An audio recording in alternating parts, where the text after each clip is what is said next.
Yo, this is the Streetwise Podcast. We're here to help you level up your game, level up your leadership, and level up your life.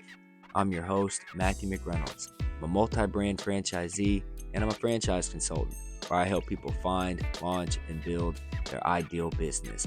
My main goal is to help you get off of zero and become the person that your dreams need you to be. Buckle up, get your popcorn ready. Let's go. Today, we're talking to Tarik Johnson. Man, Tarik Johnson is one of the most influential guys in my personal story because when I was sitting down, just had my daughter, this is summer of 2022, and I'm looking at what I'm going to do next in the franchising space, I get on YouTube and I start looking at what is a franchise broker? What is a franchise consultant? What are all these different franchise opportunities that are out there? What is franchise development? Who came up first? It was Tarik Johnson. And the fact that I got him on my podcast is just outstanding. I can't even believe it. I had really fun just talking to the guy. It was amazing. He's one of my people, and I appreciated him so much for coming on the show. You guys are going to love it, love him, and there's no doubt that you're going to gain a ton of value from this episode. Get your popcorn ready, lock in, let's go. Riverside is awesome, man. I remember in the beginning I was doing them on Zoom, and the video quality was so bad on Zoom. And then Riverside is just a total game changer. I gotta say, you got a nice camera, man. What kind of camera are you rocking with right now? It's what I've had for the last 3 years, a Sony ZV-1. All right, I'm writing that down. Sony ZV-1. Because, man, your quality is just outshining me right now. It's like Riverside always shows a little bit blurry on either side sometimes. True. But yeah, it's like a creator camera that I had researched when I stopped recording on my phone. And I think at the time it was like $800, $850. I think now you can get them for like $600 or something like that. But it's just it's a very simple, like basic camera. I don't want anything complicated. I hired a guy to like help set up the settings. And I just have not touched it since. I don't mess with it. I just hit start, just record. Yeah, that's it. There you go. I gotta just say, man, I can't give you all the credit for me doing what I'm doing right now because, I had to put in this work. But watching your content on YouTube and eventually your podcast was a big, big influence to me. So the fact that you're on here right now is just really cool, man. I appreciate you and all that you do. That's amazing. How did you, and I'll get into your backstory, but why did you start making the content in the first place? What was the thing where you decided, man, I got to start putting stuff out there. I got to take what I've learned and put it out in front of people. Yeah, that's a good question. Well, first, thanks for saying that. And it's music to my ears to hear that, you feel like, I don't know, that the information has been helpful, valuable. Here's one of the things that I never realized is that sometimes when you're sharing a message, you don't quite know who you're impacting, or even if you're having an impact sometimes, right? Because there are plenty of people that don't share that. And so sometimes, I may question, like, is anyone even listening? Is anyone even getting value? So it's something that I had never thought about or realized when you're on the other side of it. So that is music to my ears, because that was really the intention behind creating content. And so to answer your question, man, I had wanted to be a YouTuber since like 2006, 2007, like right when I graduated high school. I got deep into the personal development world of, reading about the law of attraction, watching Tony Robbins, just really deep into personal development overall. And I would watch these people on YouTube, and I would watch prank videos too, all sorts of stuff. I would watch Athlean X, fitness videos. And I just thought, man, Okay. I want to be a YouTuber. I had always wanted to be a speaker. I wanted to impact people. As soon as I started learning about personal development and the impact it had on my life, and I think I was watching a clip from you when you were saying, hey, I was a knucklehead, and man, same here. I mean, I was starting to do some stuff, hang around with the wrong people. I was going down a path that was not going to lead to good things. And so the personal development world had just really shifted me internally and set me on a different direction. And immediately I was like, man, I want to share this with people. I want to share what I'm learning. I started learning about the law of attraction and applying it, and started this landscaping business. And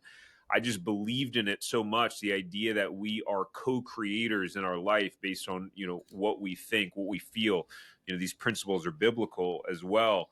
And so, but I was young. I was 19 years old. Who's going to listen to a 19-year-old kid? I was still living with my parents. Yeah. At the time, what was I? At the time, I think it was still when I was working at Ace Hardware. Finally, I got a job at a bank, but I wasn't doing much. And Okay. so that was the beginning seed that was planted. And I wind up going in the corporate world and getting my investment licenses at the age of 19, and riding that wave for a while, really following the corporate path, and doing pretty well financially as a financial advisor. But the whole time I wanted to make content. I wanted to just impact people and help people. And I had many stops and starts over the years.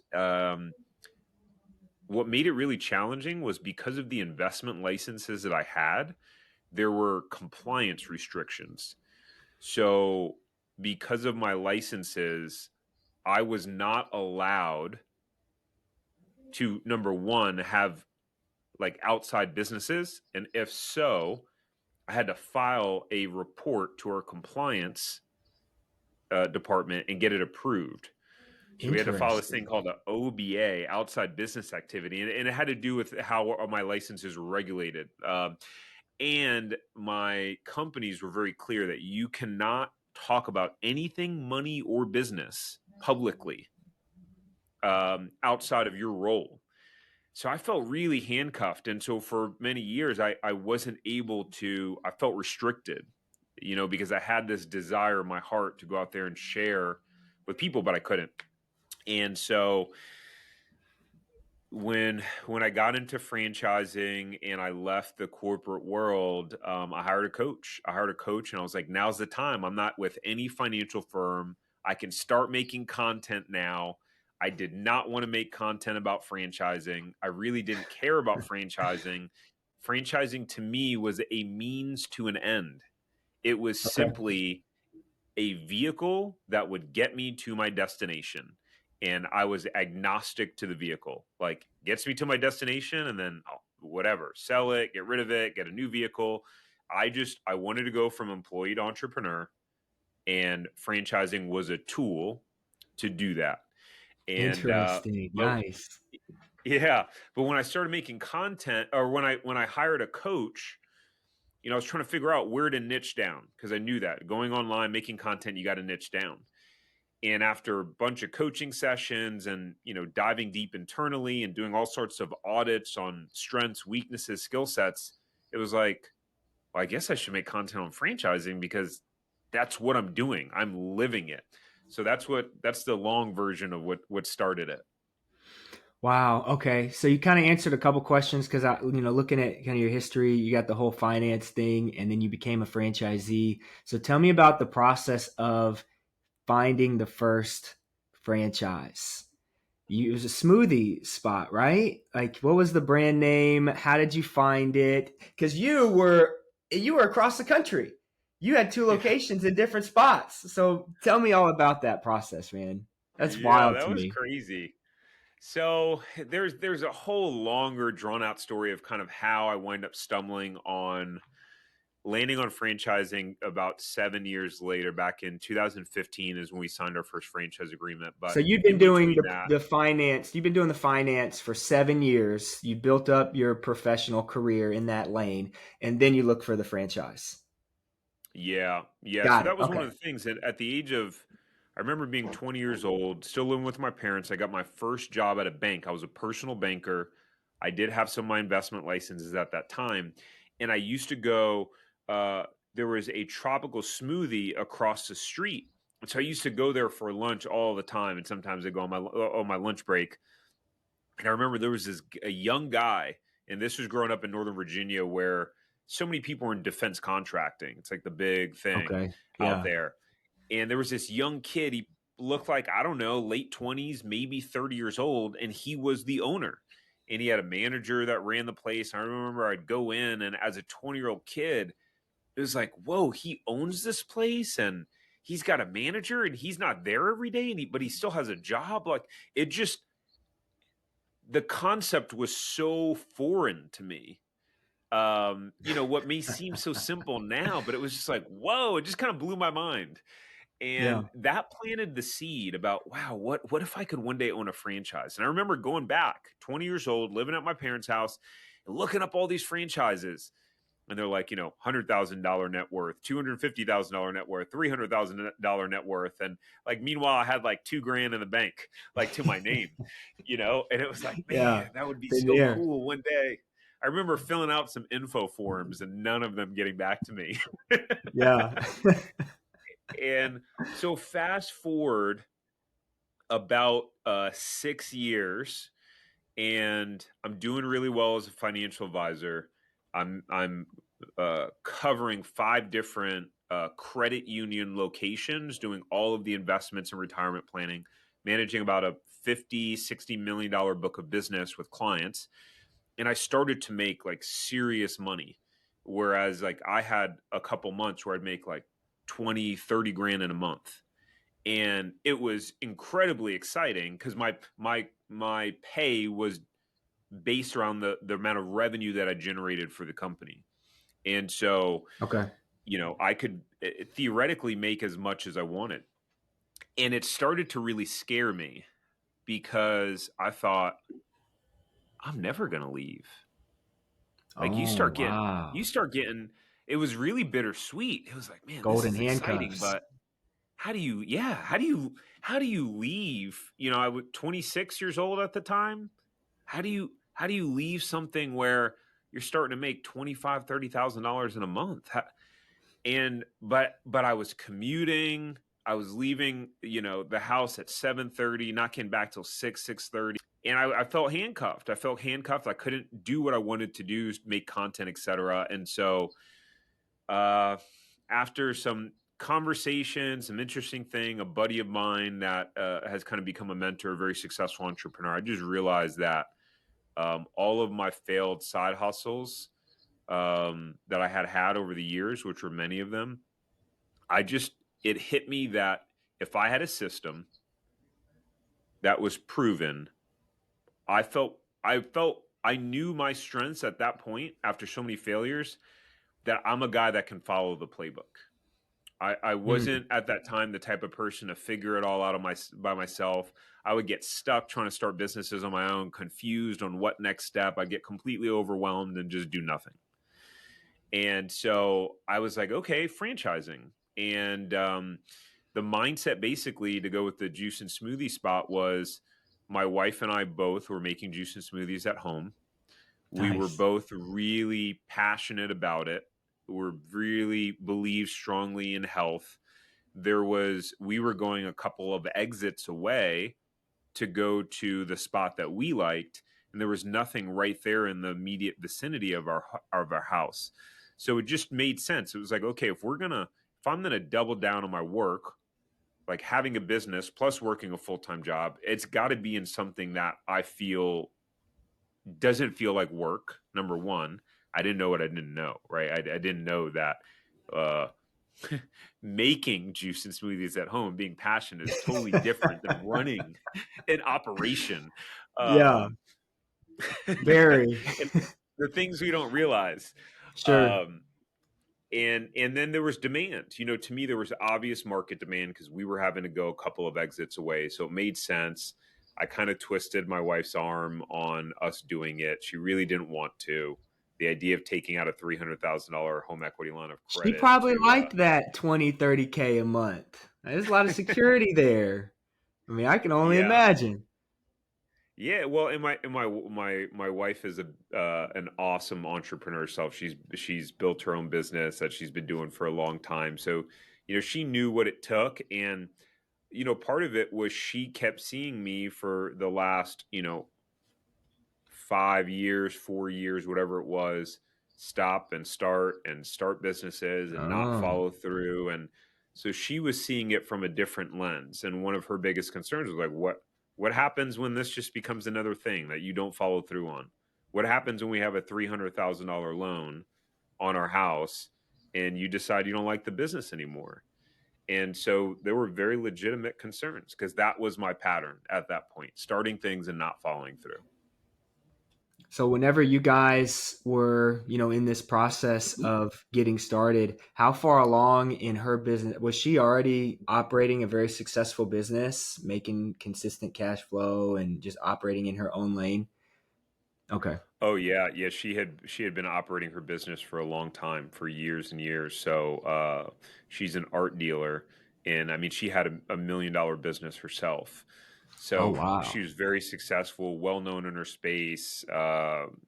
Was like kind of the authority in the Philadelphia market, kind of like a mini celebrity because of her gallery and written up in newspapers on Anderson Cooper. So she was already Wow. very Yeah, holding accomplished it herself. down. Holding Yeah. it down. Okay. You guys got a little power couple thing going on. That's cool. It took you a little bit longer though. You might have been a little more of a late bloomer in your own entrepreneurial path. That's what it I sounds like. was, I was, man. And it was hard. It was hard for me to see, her flourishing, and it triggered a lot of insecurity for me. I bet. Which is something really interesting to dive into. It just um her greatness made me feel like I wasn't enough, you Wow. know? And so that was, man, it was interesting. And actually, we just went out to dinner last night celebrating our ninth wedding anniversary, ninth year. Nice. Congrats. And yeah, thanks. And it's just crazy to think of how far we've come as a couple. We have two young kids now, and just that I'm literally living my dream now, something that I had wanted so deeply before. And franchising helped me get there. That was the first like legitimate win that I had in business, was opening up that first franchise. It gave me a level of confidence that I had never experienced before after all the failures. And I couldn't have done it without a blueprint, without someone handing me the playbook, having the support of the franchisor system. Man, I don't know where I'd be if we hadn't done that. Yo, yo, yo, thanks for listening this far. It's at this point in the episode that I want to talk about Streetwise franchising, teaching, training, building. Streetwise franchising. As a franchise consultant, it's my job, it's my absolute pleasure, and it's my mission to help aspiring entrepreneurs find, launch, and build their ideal business. I've been a franchise owner for almost a decade. I know what it means to struggle. I know what it means to build a team. If you're ready to get off of zero, if you're ready to build something for yourself, visit streetwisefranchising.com. Let's get the conversation started. Don't wait until tomorrow to build your future. It starts today. Streetwise Franchising. Stay humble, stay hungry, stay streetwise. Let's get back to the episode.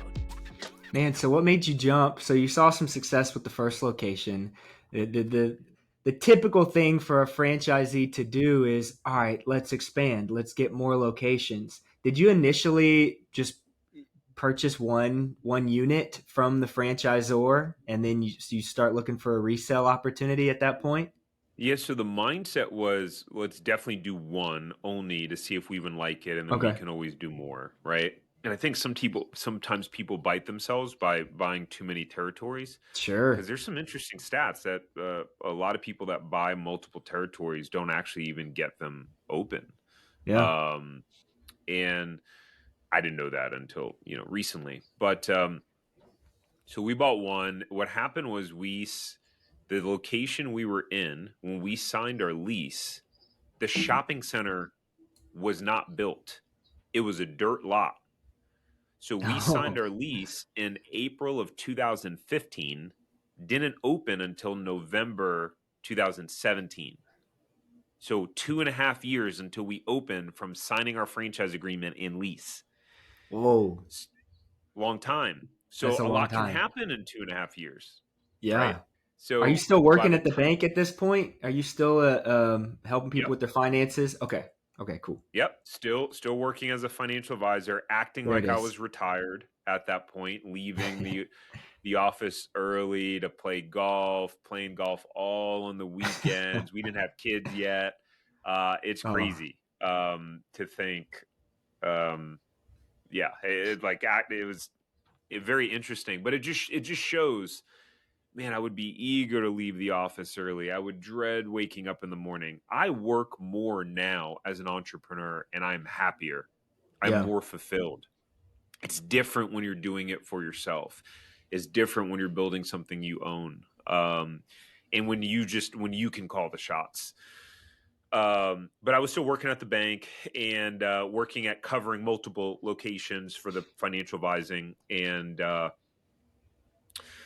so by the time we were opening our store, we had decided that we wanted to move to Florida. We really didn't have any family on the West Coast. Pretty much all of our family was on the East Coast.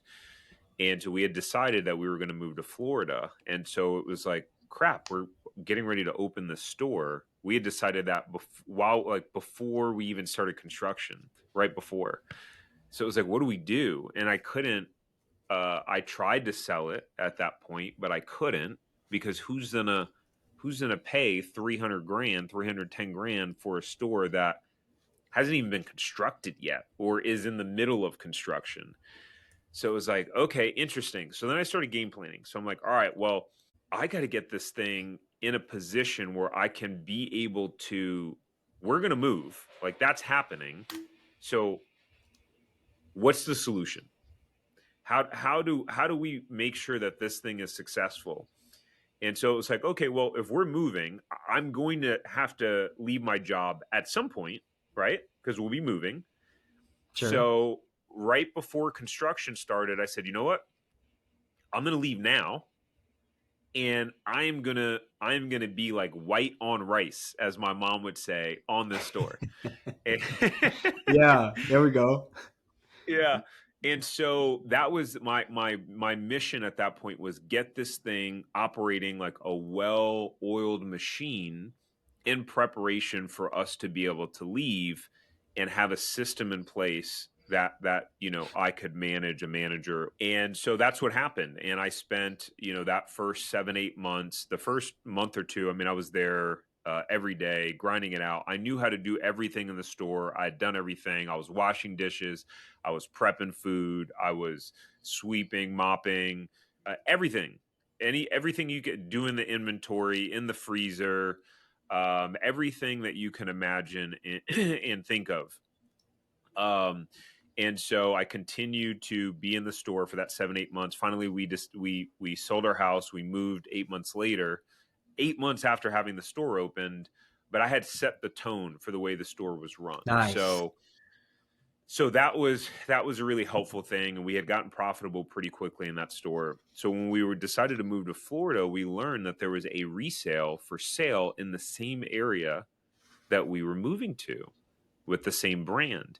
But it was a turnaround opportunity. The owner kind of had gone a little bit rogue in his style of managing the store. If it like was raining, they would just close early.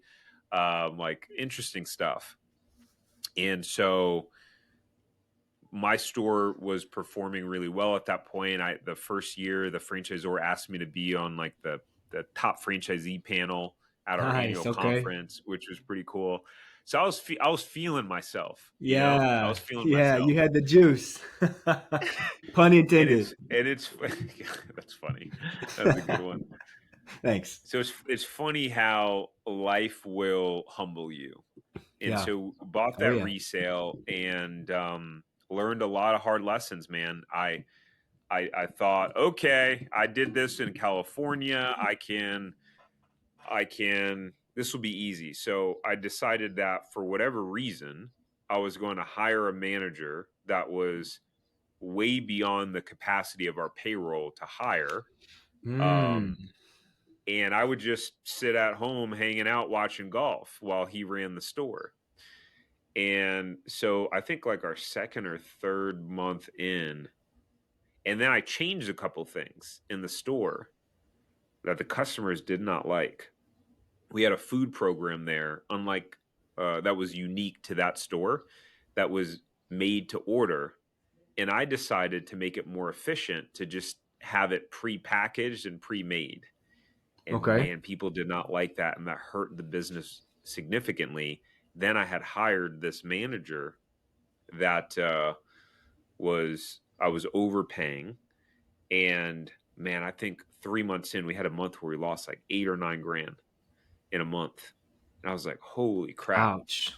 So that's when then I kicked in a high gear. I let go of the manager, and I went hands on, and I probably spent the next year, I probably averaged 50, 60 hours a week working in that store, getting it turned around, going to events, doing all sorts of things. And finally, a year later, I increased sales by like 35%. But it was very, very challenging. And what I learned is that not all markets are created equal.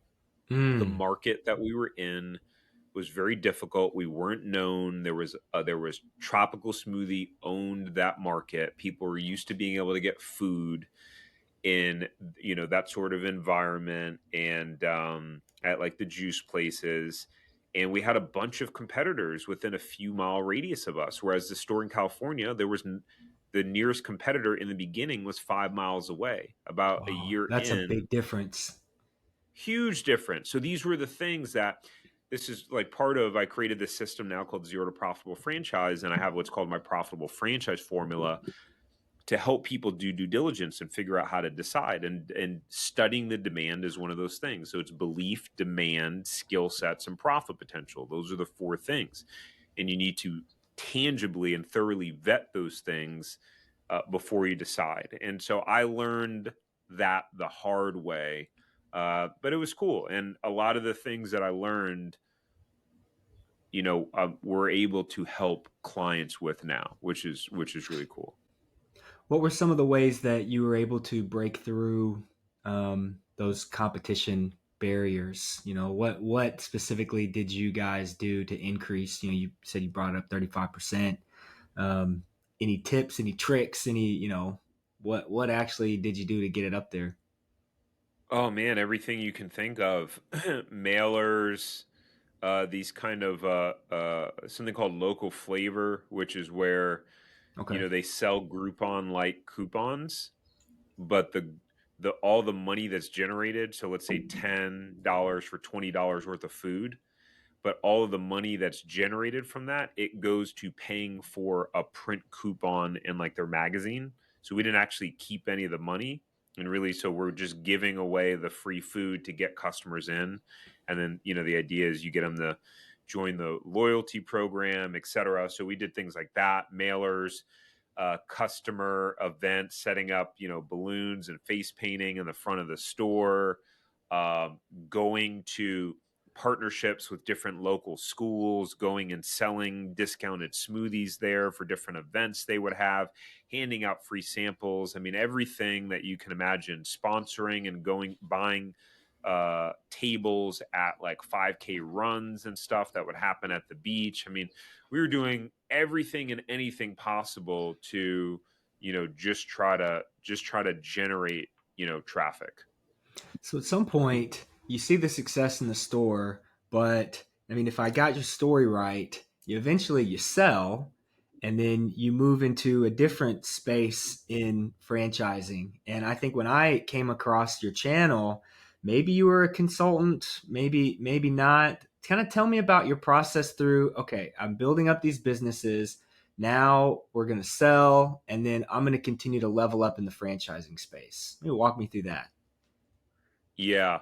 So the whole time I was trying to sell the store in California, from Okay. the moment that we decided that we were going to move. Got But it. we were a brand new store, so we had to get it up until the point where the valuation of the profit supported us getting our money back. And so because it was making money, I was not going to rush and sell it. I mean, I had some lowball offers, but it was like the store's operating, it's doing good. And so I'll just keep waiting.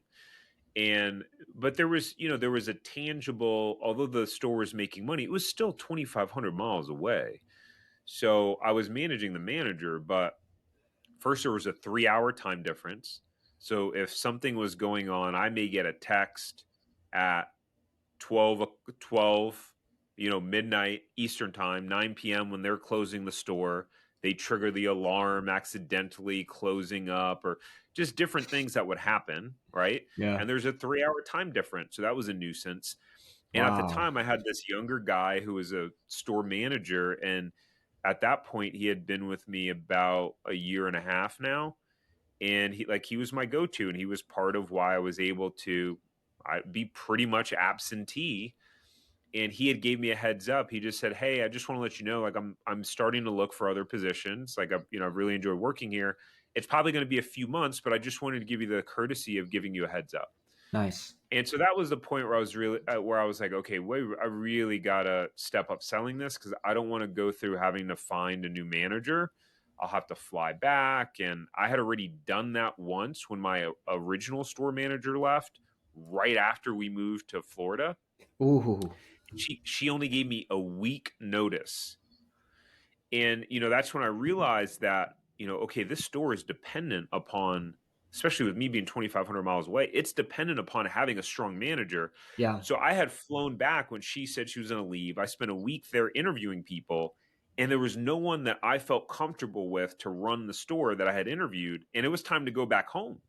I was only there for a week, and I'm like, crap, what do I do? And the whole time she had been complaining about the assistant manager, and, oh, he's not doing this and this and this. And so I'm like, all right. And I was like, hey man, why didn't you ask to apply for the manager role? And he's like, I don't know if I can do it. I've never done anything like that before. And it was so weird to me, because I'm the type of guy to say I can do it, even though I have no idea how, and I'll just figure it out.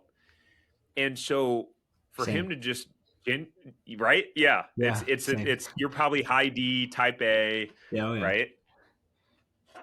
So he's like, yeah, I just don't know if I can do it. I've never done it before.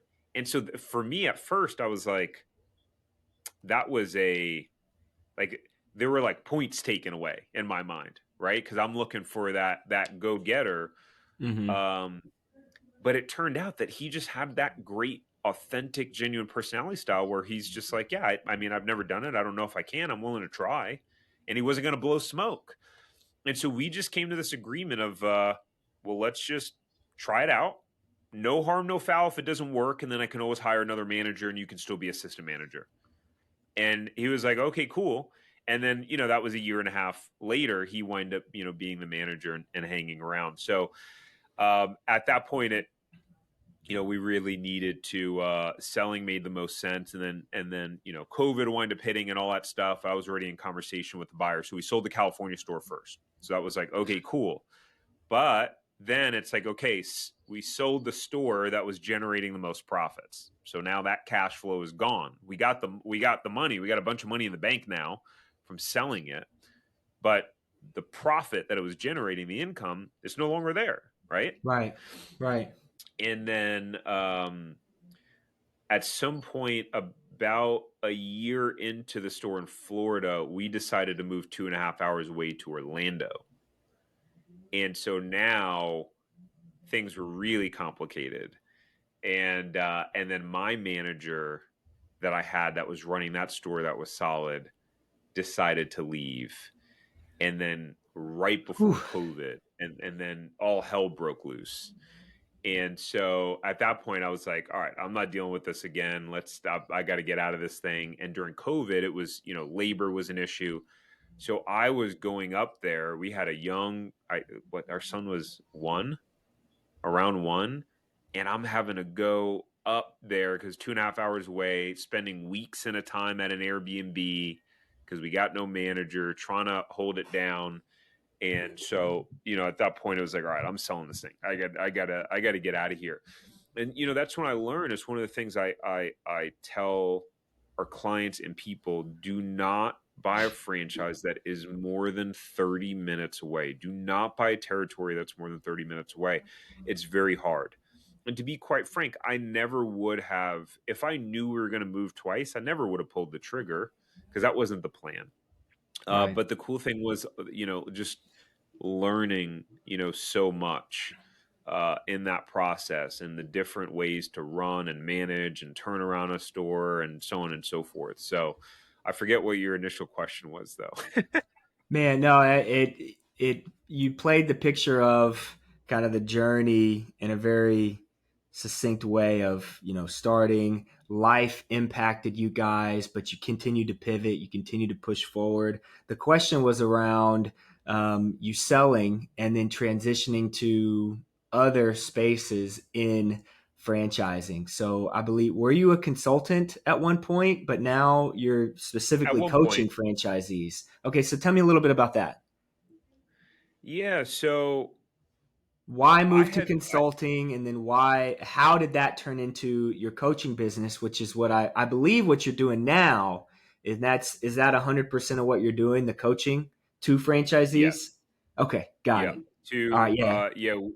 to buyers and franchisees. So we have a very unique system. We don't work in the traditional like broker consultant way. So what happened was, I original dream was to like be a thought leader and to make YouTube videos and to like be a business coach. And so by this point, the YouTube channel was starting to gain some traction. I think I had a couple thousand subscribers, and I'm starting to have people reach out. And I wanted to be a business coach. I didn't want to be a franchise broker or consultant. Um, I wanted to do coaching. And I was starting to have people email me like, hey, we need help. We want to get into franchising, or we're looking at this franchise. And so that's what started the coaching business. And that was sometime in the middle of all that. I think I still had both stores when, that's those conversations started to happen. And so I started a business coaching business at that point. And I would help people who were looking into franchising, people who had businesses that were non-franchise business. I started out wider. I really avoided niching down. I really resisted it. Hmm. And eventually over time, it just made more and more sense to niche down and really focus on the franchise space. And so what I would do is I had a coaching offering where people would pay, but I would help them irregardless of what they bought or how they bought it. So I coach people that were looking on Biz Buy Sell and stuff like that, and I'd help them find and buy and negotiate the business. Because again, I had sold the California store, I had bought the Florida store resale, and I had represented myself in both those transactions. So I'd learned all the inside and outs of LOIs and purchase agreements and due diligence periods and finding escrow companies and bulk transfer sales and all these different things. And so I just started helping people through that. And eventually people then wanted help finding a franchise. So I got set up with a franchise consulting company, which I prefer the term franchise broker. I think it's more transparent. Um, and and so I did that, but really didn't like it. For me, my style, I have the heart of a teacher. And so I just wanted to teach and coach and help, irregardless of if someone was going to buy a franchise through me. Like for me personally, I got as much satisfaction out of someone who just paid me a business coaching fee and we were still able to help them find their right thing, either through Biz by Sell or whatever it was. That was as much satisfaction as if they bought through like the franchise broker kind of way. Sure. And then what I learned is that people just needed additional help and hand holding. And so it led me to creating our system, our zero to profitable franchise system, in which there is a kind of brokerage component to it, where we have some brokers on the team, But we'll work with anyone, even people that are working with other brokers on the outside. And I have a whole platform of video modules that we help people through. We walk people through due diligence, provide them tools and spreadsheets. And the difference is we'll keep working with them after they sign their franchise agreement. So that's Got the it. relationship doesn't end. The goal is not to just get someone to buy a franchise. Once they buy the franchise, we have a coaching team of multi-unit franchise owners, and our coaching team that act as contractors, and they get to work with the coaching team after they sign their franchise agreement. So we don't work with Very anyone for cool. free. Yeah, I like that's not that. our model. We work with people who make an investment to join our system because it's more handholding. I do weekly group coaching calls with all the buyers. They get lifetime access to that. So even after they sign their agreement, we have people that 2 years later, they're opening, running their businesses, still coming on the weekly coaching calls. Nice. The buyers are coming on these weekly coaching calls, and there's just this amazing dialogue and environment and kind of mastermind now. And so it's just been really exciting and fulfilling to be able to hang with people through that process. Now we have a franchisee mastermind too that we really haven't opened to Okay. the public. It's pretty much all people that have gone through our system, but it's an additional way that we support them. And then again, we have the franchise coaches where they can work with them like one-on-one as well. So just really creating this environment of wanting to help create happy and profitable franchisees that can really figure out how to be happy in their life, not just as a business owner. How do you show up as a good husband? How do you show up as a good parent? How do you be present? How do you take care of your health? How do you like really trying to help franchisees kind of have it all in their life, because that's important to me. And yeah, that's kind of how it works. Dude, I just got a spark of adrenaline, man. I almost flipped the table just listening to you talk about that. That is so like pinpoint on to the stuff that I'm passionate about. I think that's really cool. You're probably just a couple years ahead of me on kind of building that out for myself. But I just love it. Let me ask you this though. Where do you find the most value for your, the clients, the people that come on versus, I mean, they sign a franchise agreement. Don't they already have a business coach? Where are you able to help those guys out where, the business coach might fall short?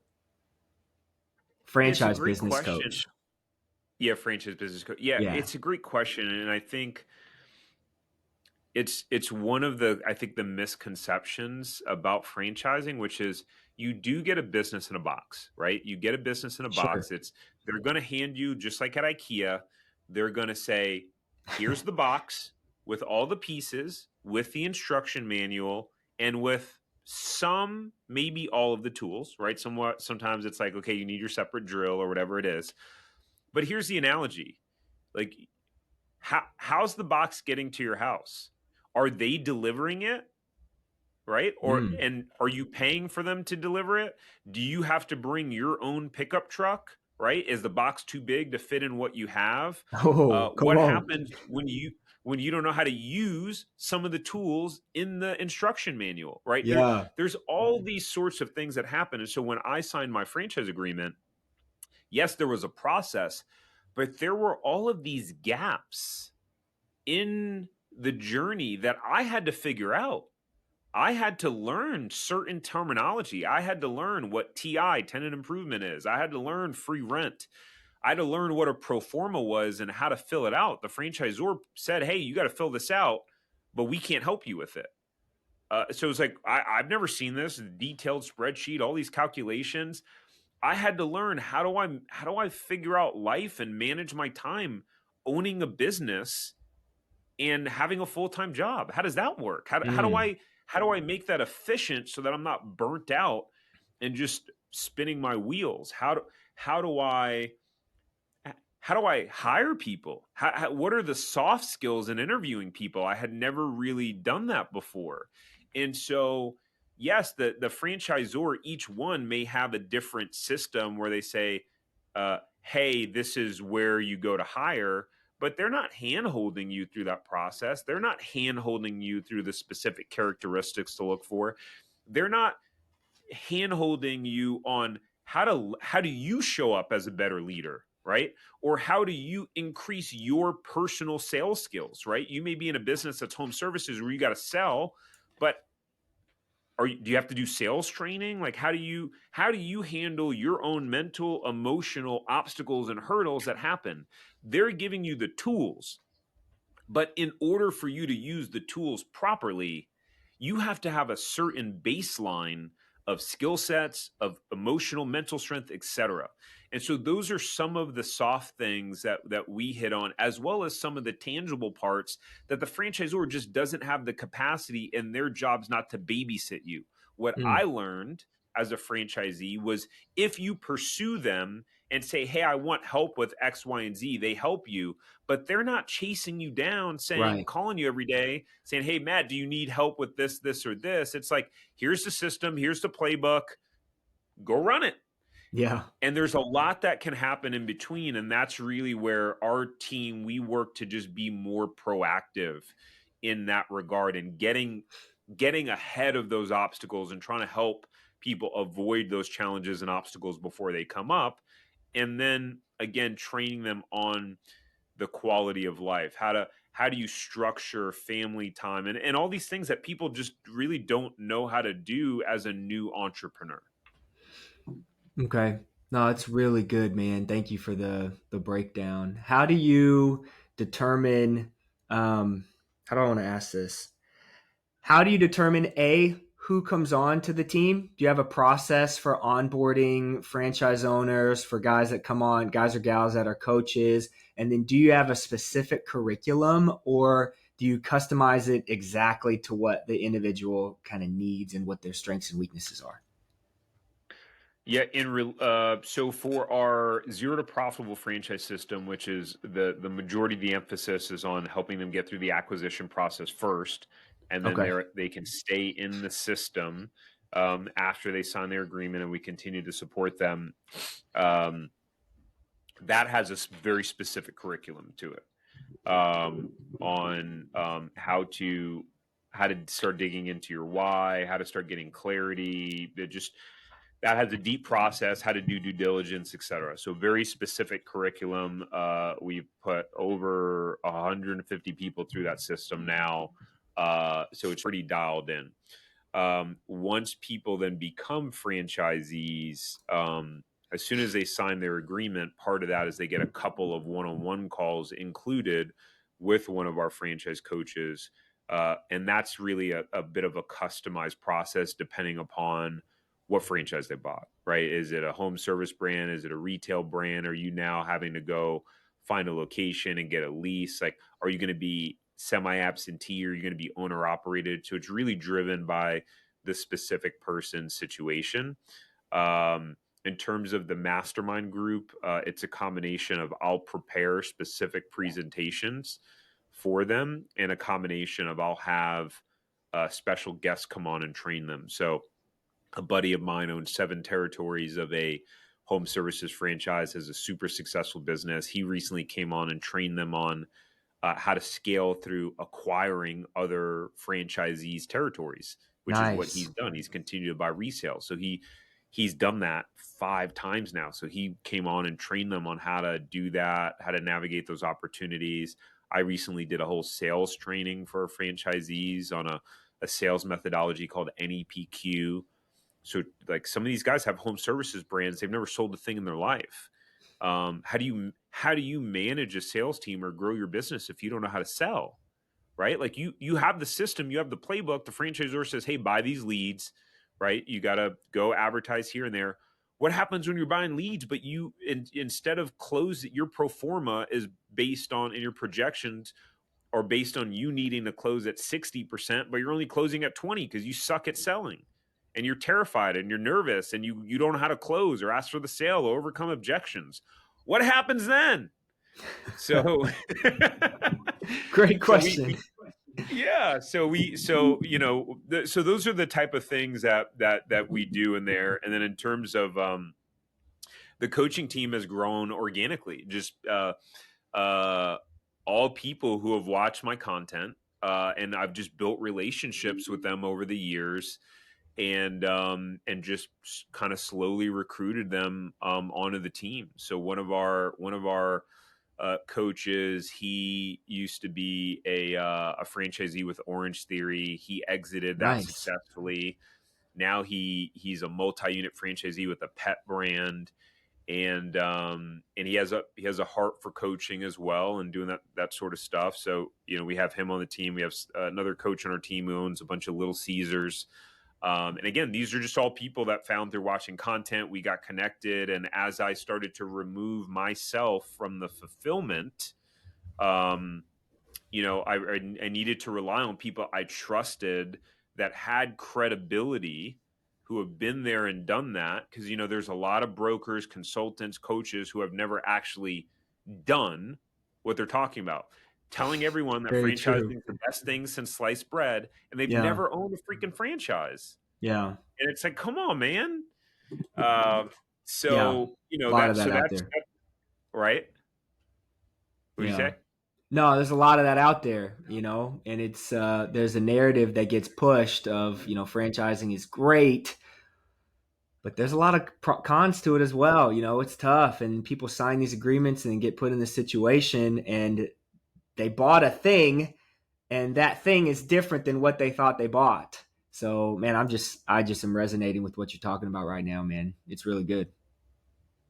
Yeah, 100%. So that's just how things have evolved. So Okay. now at this point, it's cool. We've really started to scale up a team. I don't do any of I don't do any one-on-one work anymore. We have a whole team that works with Nice. clients, and so my job is to keep recruiting talent, scaling up the team, being the evangelist, creating content, getting the message up. We're now just starting to run ads. We never really did that before, and now it's scale time and it's go time. And then now, my wife and I are now evaluating. Now that I've got a team and I'm not too sucked into the business, although I always leave with a massive to-do list, but my wife and I are evaluating a couple of opportunities ourselves. Where that goes, I don't know. We'll see. But I'm eager to get back into owning some franchises myself now that I have some capacity to do so. Wow,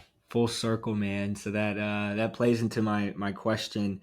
So two questions. I'll try to break them up, and then we'll start wrapping this thing up. But so you talked about early on, your wife was almost questioning, like, what are you gonna do when you kind of burn out on some of these things? How is she now after watching your journey over the last however many years? From I guess 2015 to now. Yeah, I mean, I guess that would be a question for her, really. Okay. But she's she's told me how proud she is really of just kind Yeah. of where I've come and how far I've come, which is cool. And it's just it's created a totally different dynamic in our relationship as a married couple. Number one, number two, for our family and our kids. We have a 4.5-year-old and a 1.5-year-old, and before it was tough. My wife would want to do things. She was an entrepreneur. She could control her schedule. But I'm like, babe, I got to work.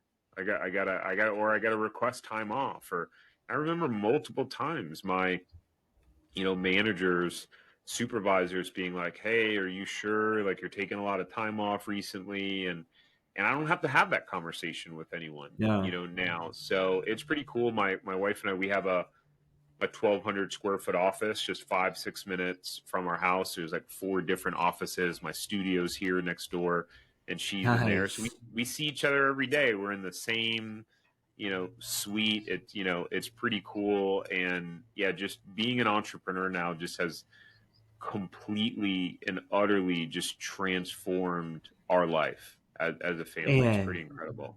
what a beautiful thing. Okay, last question. What are you doing right now or in this chapter, this season of your life to just continue to level up? I'm big on 1% growth every day, or at least the effort to grow 1% every day. So what are you doing, whether that's resources? you're building out this mastermind group. So that's got to be a piece of it, but maybe something else. Give me something that you're doing to just continue to level up in Man, I any do a area. bunch. Yeah, I do a bunch. So, I'm constantly reading and studying. Right now, I'm listening to the story of Sam Walton, the founder of Walmart, which is Yeah. actually pretty Okay. incredible. So I'm constantly reading business books. I have an accountability coach that I pay where it calls weekly. Before that, I pretty much always had a business coach. So I have accountability coach. I run Spartan races, so that's what all those Let's things go. are. I know you see me back there. Oh, nice! I didn't even see him. That's hilarious. Yeah. Man, I actually saw one of your posts recently of you pushing through some of those big drop down. What are they? They look like punching bags, but where you got to run through them. Man, I turned up when I saw that because I was like, I know this is my guy. Yes. Dude, Yeah. yeah. That's what's up, Oh, man. what was the last time you were in a race? Have you run one recently? So I ran my last Spartan was in the spring. They did one down in Waco. I've got one. I haven't actually signed up for the one that they have in Dallas. I haven't done a beast yet, but I need to. But I've got High Rocks. I don't know if you heard of High Rocks, but that's coming up in Dallas in November. I mean, we can maybe when I'm on yours, we could talk about some of this fitness stuff, man, because I'm all about it. I'm kind of crazy when it comes to stuff like that. Oh, me too. So guess what I'm training for right now? What's that? The Beast. Yes, let's go. So talk Let's about leveling go. up. Yeah, so I'm training Yeah. for the Beast right now. I've never done the Okay. Beast. I've done a bunch of sprints and supers. Okay. I'm getting bum rushed right now here. Yeah, good. Come here, little girl. I wasn't sure if I'd be able to finish before she got dropped off, but yeah, Oh, I it's got all the little good. one. What's her name? So this is Micah, my middle son, who's 3. So I work with my dad. My dad's on the other side of the office, so I Oh, nice. go hang out with Grubs over there. So Oh, that's this is awesome. a part of the life, man. You just Oh, yeah. it's a blessing to be able to just kind of kick it with these guys in the middle of the day, even though it's last minute shift. It's all good.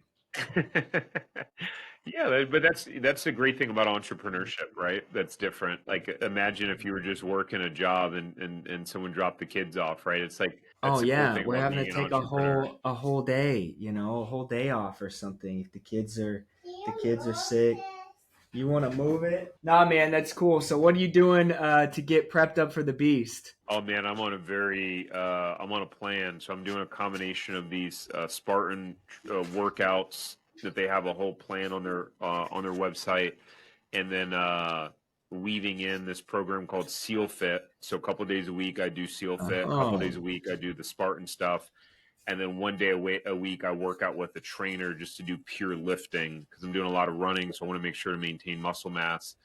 So yeah, it's December 2nd here in Florida. So if you want to make the haul and do it, Let's yeah, go. You see, Daddy's talking. Can you say hi? hi there. Hi. Okay. How are you? How are you? I'm doing good. How are you? You got some snacks? What are you eating? See, you're in my ears, so he can't. Oh, got it. He can't Oh, hear okay. you. December That's awesome. 2nd. Wow. I'd love to do one with you one day. And look up High Rocks. It's HYROX. High Rocks. Anybody who loves Spartan, if you're a Spartan guy, it's 8 rounds where it's 8 workouts followed by each workout is followed by a 1K run. So you're going to do a workout and then a run. Or it's actually the opposite. You do the run, a 1K run, then a workout, then a 1K run, so it's like 200 meter sled push, 300-pound sled push, and then do a 1K. Then it's a 250-pound sled pull, then a 1K. The last one is 100 wall balls, right after you did a 1K. So it's similar, but it's inside, controlled environment, no mud. You're not getting wet. It's clean. You're getting sweaty, but it's fun. It's fun. It's I intense. think eventually that sounds like something I would probably shift to. It sounds like almost similar to the Deca, because Spartan has like Deca. Very similar to Deca. Very similar to Deca. That they're synonymous with one another. It's almost as if, I don't know which one came first, but it's almost as if one of them was created to like balance out the other. Interesting. Yeah. Yeah. I'm gonna look into it. I'd love doing stuff like that Okay. because I actually hate running.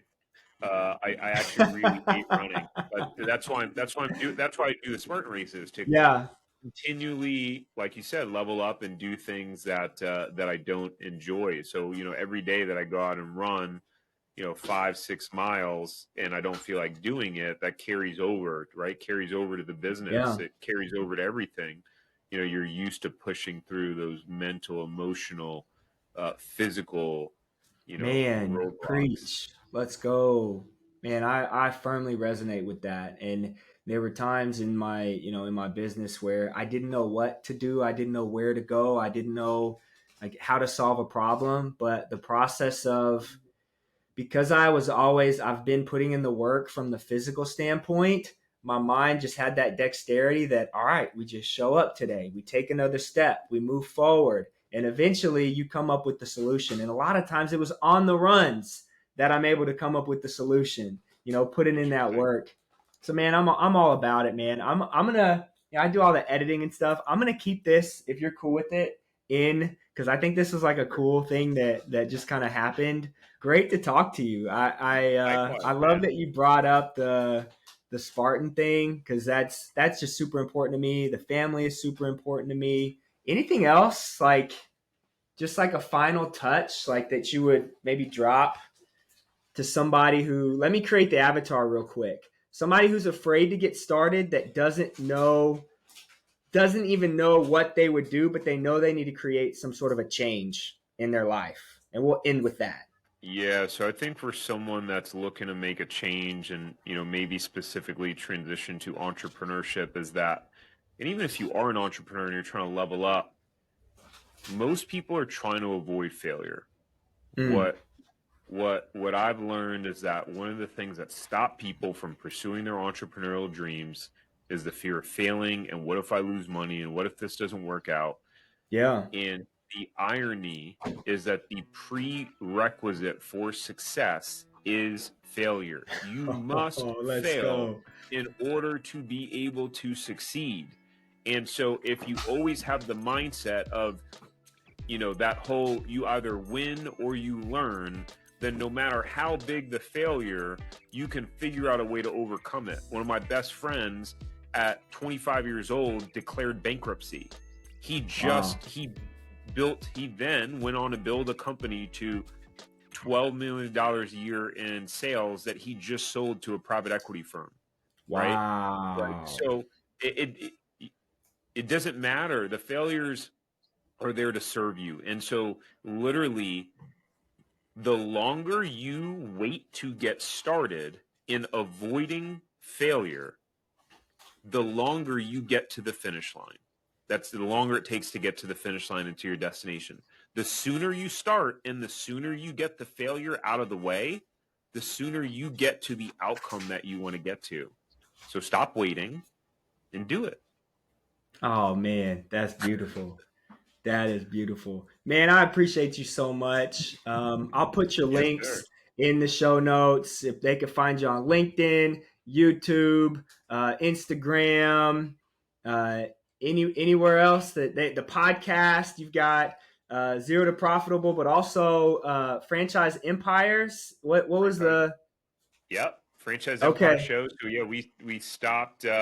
The episodes are all still up, but for Zero Profitable Franchise. But now we have the Franchise Empire show, which is a little bit more inclusive. So yeah, I'll send you all the links, and people could check that out. If you just type my name into YouTube, you'll pretty much find anything and everything though. But I always end every episode the same way, to the listener. If you found any value here, hey, mister, stop kicking. I'm trying to close out the show, man. Can you? Shh. Thanks. Hey, if you like the show, man, give me a review, share it with a friend. And as always, stay humble, stay hungry, stay streetwise. Peace. Awesome.